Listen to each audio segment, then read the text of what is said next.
এক গ্রামে দুই বন্ধু ছিল। এক গ্রামে ছোটবেলা থেকে দুই বন্ধু ছিল, বড় হয়ে দুজন দুজনের চরম শত্রু হয়ে গেছে। কেন?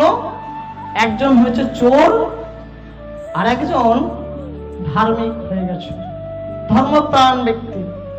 তার মতো ধার্মিক ওই গ্রাম কেন, ওই গ্রামের চত্বরে কারোর নেই। কখনো সত্য কথা ছাড়া মিথ্যা কথা বলবে না, সত্য কথা ছাড়া একখানিও মিথ্যা কথা বলে না।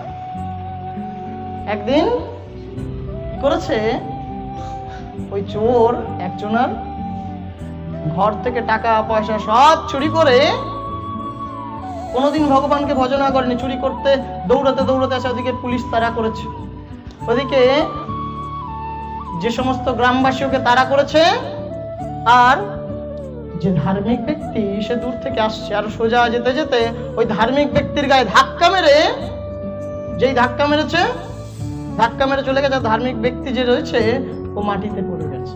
আর সঙ্গে সঙ্গে একখানি লরি ওর পায়ের উপর থেকে চলে গেছে। একখানি লরি ওর পায়ের উপর থেকে চলেছে, দুটো পা পঙ্গু হয়ে গেছে, পঙ্গু হয়ে গেছে, আর হাঁটাচলা করতে পারে না। আর চোর কি করেছে, ওই সমস্ত জনতাদের তারা খেয়ে ও একটা মন্দিরে গিয়ে দান বক্সের সামনে গিয়ে বলছে, প্রভু সারা জীবনই তো তোমার নামগান করি নাই, আজকে যদি এই পয়সা তোমার কাছে না দিই তাহলে আমি আর বাঁচবো না। ও বলছে এই তো পয়সা তোমার, ভগবানের সেবায় লেগে যাবে বলে ওইখানটা রেখে চলে গেছে, মন্দিরের দান বক্সে ফেলে দিয়ে চলে গেছে। এই মন্দিরের দান বক্সে ফেলে দিয়ে চলে গেছে। তখন কিছুদিন পর ধার্মিক ব্যক্তি ভাবছে, আমি এত ভজনা করলাম, পূজনা করলাম, ভগবান কি আমার দিকে তাকাবেন? আমার দুখানি পা বাদ দিয়ে দিল, আমায় পঙ্গু করে দিল, আর ও সারা জীবন চৌর্যবৃত্তি করেছে, ওর কি শাস্তি হবে না? ওর কি শাস্তি হবে না? বলছে ওর শাস্তি হবে না। শাস্তি কিভাবে হবে? ও কি করেছে, ব্যাগে একটা বড় বস্তা নিয়েছে, ঘরের মধ্যে যত দেব দেবী ঠাকুরের মূর্তি রয়েছে সব ওই বস্তার মধ্যে ভরে সামনে গঙ্গার জলে ফেলে দিয়ে, যা আজকে থেকে পুজো আচ্ছা বন্ধ, বাড়িতে আজকে থেকে বাড়িতে পুজো আচ্ছা বন্ধ, যারা তোমার খারাপ করে তাদের দিকে তাকাও, আমি সবাইকে ভালো করেছি, আমি একজন ধার্মিক, আমার দুটো পা তুমি নিয়ে নিয়েছো, তোমাকে আর পুজোই করবো না, ফেলে দিয়েছিল। এখন ভগবানের নাম শুনলে পর্যন্ত রেগে যায়। কিন্তু এই করতে করতে করতে করতে দুজনে মৃত্যুবরণ করেছে, দুজনে মারা গেছে, একদিনে মারা গেছে।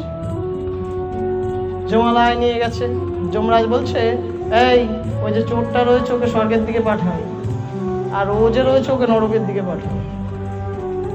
তখন লোকটি বলছে, আপনি কিভাবে বিচার করলেন? সারা জীবন আমি ধর্মগ্রন্থ পাঠ করেছি, ধর্ম কথা বলেছি, ধর্ম প্রচার করেছি, ও সারা জীবন চুরি করেছে, ওকে তুমি স্বর্গে পাঠাচ্ছ? বলছে ওকে স্বর্গে পাঠাচ্ছে এই কারণে, যখন তোমার অ্যাক্সিডেন্ট হয়েছে তুমি সমস্ত ভগবান দেব দেবীর মূর্তি ফেলে দিয়েছো, একবারের জন্য তো চিন্তা করনি, শুধু পায়ের ওপর দিয়ে তোমার দুখানি চাকা গেছে, যদি তোমার দেহের উপর দিয়ে চলে যেত তুমি তো মারা যেতে।